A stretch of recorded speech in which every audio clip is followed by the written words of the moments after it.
Yuk, balik lagi bersama saya di channel K Kuadrat. Ketika pandemi dan Jepang masih tutup, banyak sekali di antara kalian yang ngeluh masalah kapan sih Jepang buka? Sudah lama nih belajar berbulan-bulan di Indonesia. Sekarang pas tiba di Jepang malah ngeluhnya masalah kurs, nilai tukar rupiah. Di video kali ini bukan masalah itu yang akan saya bahas, tapi mengenai kapan sih waktu yang tepat kirim uang ke Indonesia dalam sela-sela pandemi seperti ini. Jadi ada dua kategori. Yang pertama itu ada yang orang yang pas gajian langsung dikirim. Jadi gajian pertama, gajian bulan sekarang, terima uang kemudian kirim. Terima uang lalu kirim. Ada yang seperti itu. Yang kedua, ada orang yang selalu pas gajian terus dikumpulkan dulu. Kalau pas udah ngumpul, udah gede, baru dikirim ke Indonesia. Untuk orang yang kategori pertama, itu pasti acuh mengenai hal kurs. Mau turun, mau tinggi, itu enggak masalah. Pasti dia akan tiap bulan ngirim ke Indonesia. Untuk orang kategori yang kedua, itu pastikan selalu berharap di kemudian hari, di bulan-bulan nantinya, pasti kurs akan tinggi. Tapi kita semua itu nggak tahu ya di bulan kapan kurs itu akan tinggi, atau malah di bulan depannya malah kurs jadi rendah. Makanya untuk tipikal yang kedua ini harus bisa paham masalah grafik dan bisa baca grafik. Oh iya, sedikit gambaran saja. Misalkan 3 bulan ke belakang itu kursnya 1 yen itu 120. Kemudian kita dapat gaji 25 mang, yaitu 250 yen. 5 mang buat 1 bulan di sini di Jepang, 20 mangnya dikirim ke Indonesia. Jadi 200 yen atau 20 mang dikali 120. Jadi totalnya 24 juta. Tiba-tiba dan sekarang misalnya kursnya 1 yen itu 100. Jadi perhitungannya 20 mang dikali 100. Jadi totalnya cuma 20 juta. Nah, itu ada selisih 4 juta. Jadi 4 juta itu hilang kalau kita kirim di kursnya ketika sedang turun. 4 juta itu lumayan ya, setara dengan UMR di Indonesia. Jadi pintar-pintarlah dalam mengirim ke Indonesia. Oke, sekarang kita masuk ke grafiknya. Kalian ketik aja di Google Trading View. Nah, paling atas klik aja. Kemudian kita cari pasar. Kita cari di Forex ya. Kalau masalah uang, pertukaran uang itu di Forex namanya. Kemudian kita ketik JPY IDR.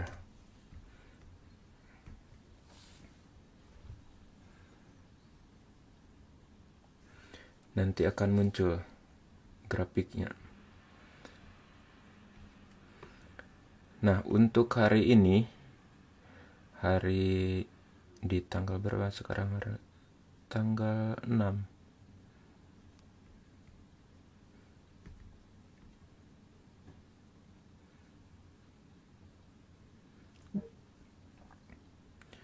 Ini masih di harga 110.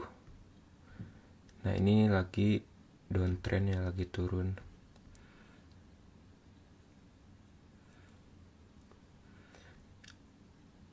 Jadi kalian ini harus bisa membaca arah grafik ini. Sedikit gambaran dari saya ya. Ini kan dari sini up, kemudian sekarang turun, down. Nah, kapan sih kira-kira titik berhentinya turun ini? Nah, kemudian kemungkinan bakal berhenti di sekitaran 100 ya, di sini.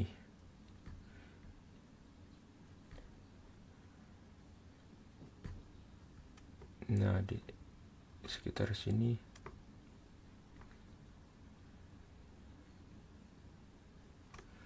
sekitar 100-an.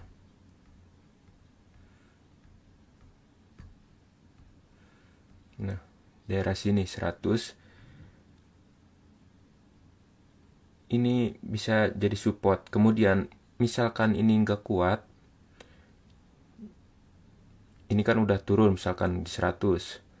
Kemudian pasti mantul dikit-dikit, tapi nggak kuat di 100, turun lagi.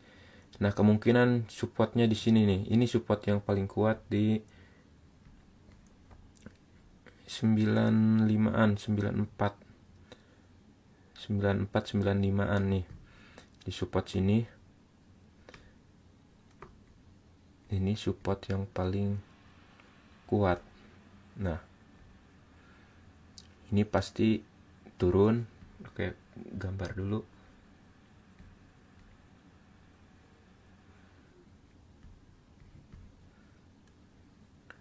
Ini misalkan sini turunkan.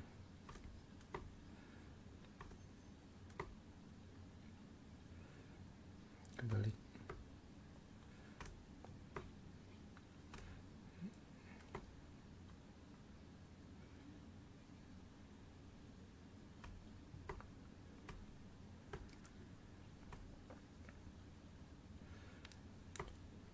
Misalkan turun, nah nggak kuat di sini, otomatis ke sini.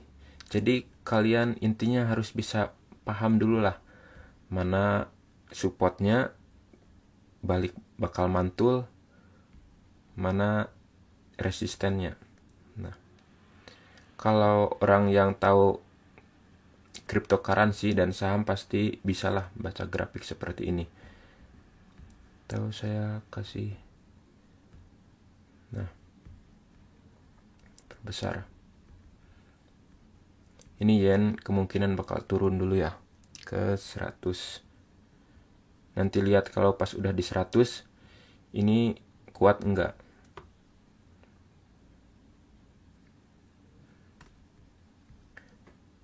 Ya mudah-mudahan aja masih kuat di 110 aja ya. Mudah-mudahan nanti up lagi ke sini ke 125-an lah. Bakal stabil mudah-mudahan.